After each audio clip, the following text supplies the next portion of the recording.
Welcome. Today's project's all about recognizing the habits of a health anxiety sufferer. Now, when I was suffering from GAD, generalized anxiety disorder, which included health anxiety, agoraphobia, I was in unknown territory. I was bewildered, confused. I had no idea that I had health anxiety. That's unknown. But once I figured out through other coaches on the internet that this is health anxiety and not some strange physical illness that I can't seem to figure out, it made the unknown into the known unknown.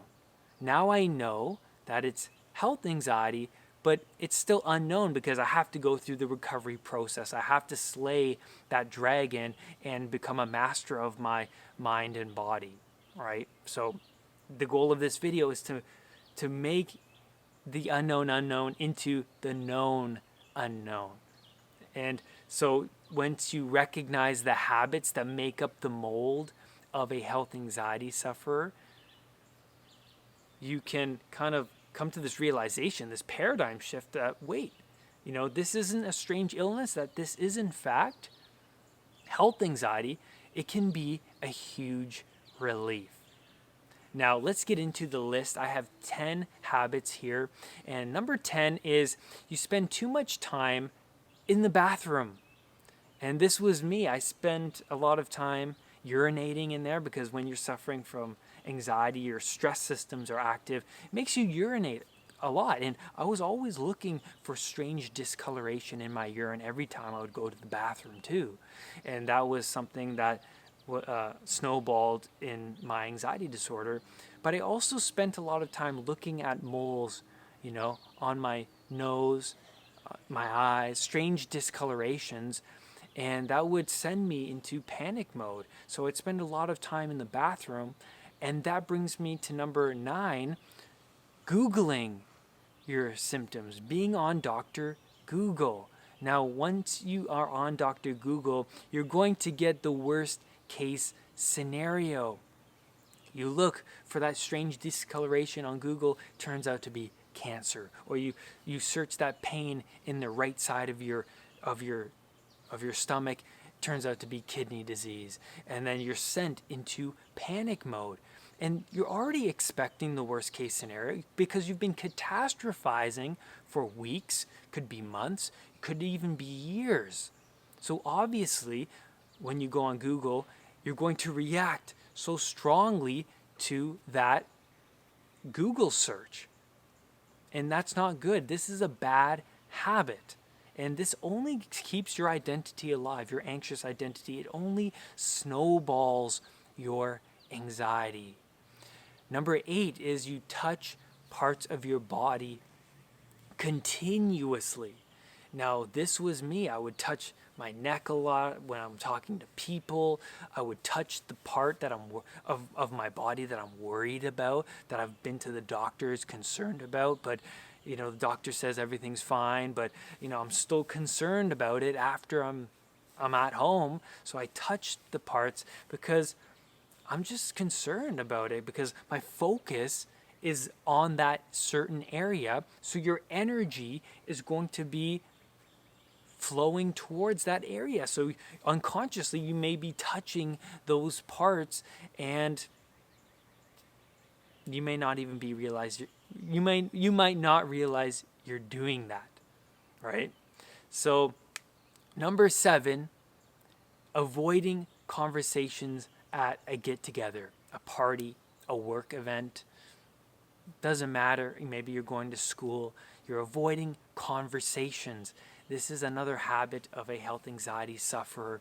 You don't want to converse with those people because you're concerned about your health, your mortality. So obviously, on your list of values, engaging in a conversation is not your concern, and even the quality of that conversation you don't even care about. You don't even care about how you act in front of those people, because why should you when you think you're dying, right? Your mortality is at stake. So who cares about how I act in front of these people? You know, what does it matter when I think I'm dying here, right? So you avoid conversations in general, and you may be in that bathroom at that event, right? So you're spending time in that bathroom and avoiding any conversations whatsoever. I had a get together with Maggie and her friends, and I went to the bathroom at one point. And after I went to the bathroom, I just I stood in front of the mirror, and I just spent a couple minutes just with myself. And I was thinking, I just don't want to be out there right now. I just want to stay here and avoid any interactions, because I'm concerned about my illnesses. I'm in unknown territory, and I want to make this known unknown territory, and I want to go figure it out. Maybe I want to Google it to make it known unknown territory, right? So, avoiding conversations is a common habit for a health anxiety sufferer. What am I? 5, you get spurts of anger when you're with your partner in public. You might bark at him or her.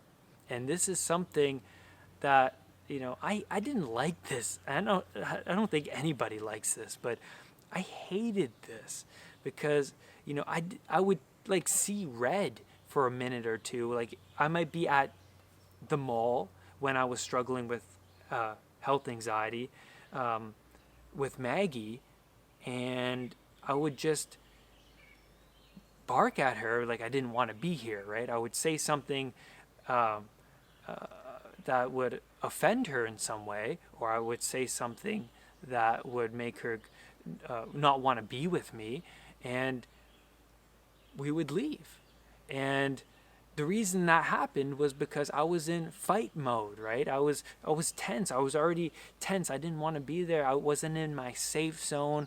I wasn't comfortable, and I would bark at her, and I would not like it, and I would be like, oh my gosh, this sucks, because I see that Maggie is unhappy, and now we're leaving, and she really wants to be here, but I just don't really want to be here. So I would bark, and then we would end up leaving, and I would feel horrible. It was something I really hated about myself, and that is a very common habit with somebody going through health anxiety. Number 4 is you avoid going to work. Now, I would avoid going to work because it was outside of my safe zone. I wanted to stay in my safe zone and figure out what was really going on, because I was in unknown territory. And I also had a lot of fears. I had the fear of failing, going to work, not doing a good job, and all of the people at work judging me because I didn't do a good job, or getting angry at me. So I would catastrophize about all of the different things that would happen at work, and I would just not want to go. I would just avoid it. I'd be like, nah, it's not worth it. I just want to stay in my safe zone. This is my safe, familiar, known territory. That's too unknown, and I don't want to put myself in that unknown territory, because I have things to figure out. I have to figure out what's really going on internally. And number 3 is you put on a mask in public.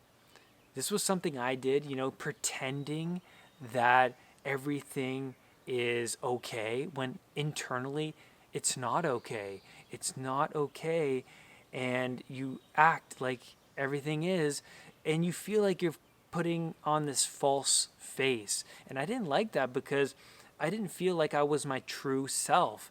I felt like I was avoiding the truth. That even when I was with Maggie, I would not tell her the truth about what I was really feeling. And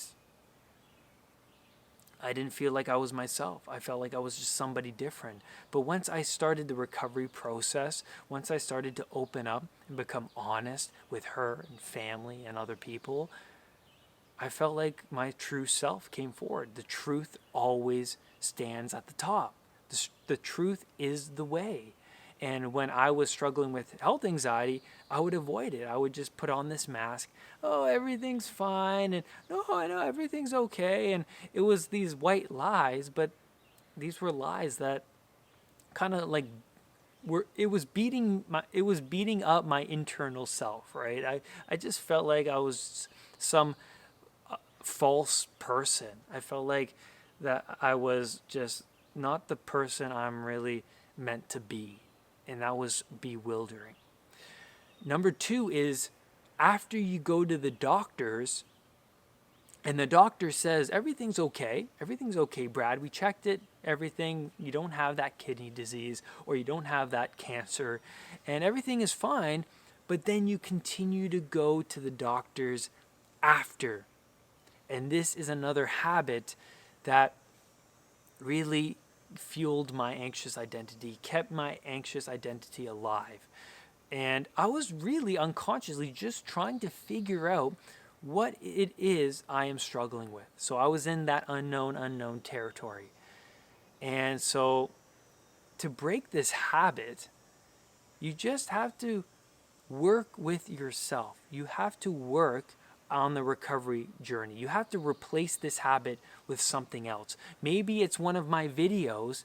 Instead of going to the doctors, you watch a video instead or a podcast instead, and it helps you, make that known territory manifest itself rather than you being in that unknown, and then going to that doctor's office.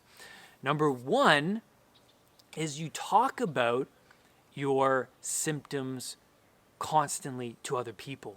Maybe it's your partner, maybe it's family, but you continuously talk about it. This fuels your anxious identity. It only makes things worse. Now, as you probably have known by now, everything on this list is something I've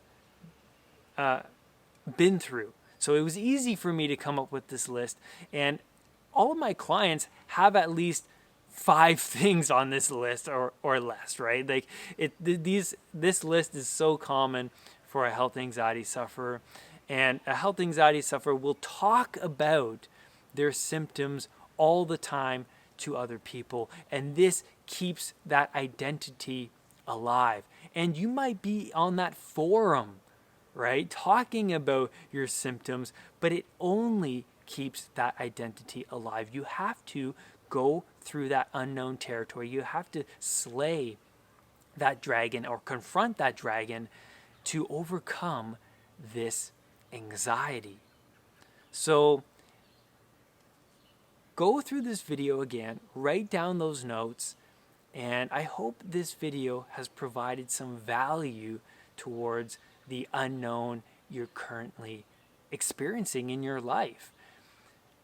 And I highly recommend that you rewatch it and rewatch the videos and rewatch the podcast too, so that you can make that unknown into known territory. And that's where I'm going to leave you on today's video. Thank you so much for being here with me. And remember, do not let anxiety define who you are. I will see you on the next video. Bye for now. Remember to hit that subscribe button and that bell so that whenever a new video of mine appears, you will be the first to know. Namaste.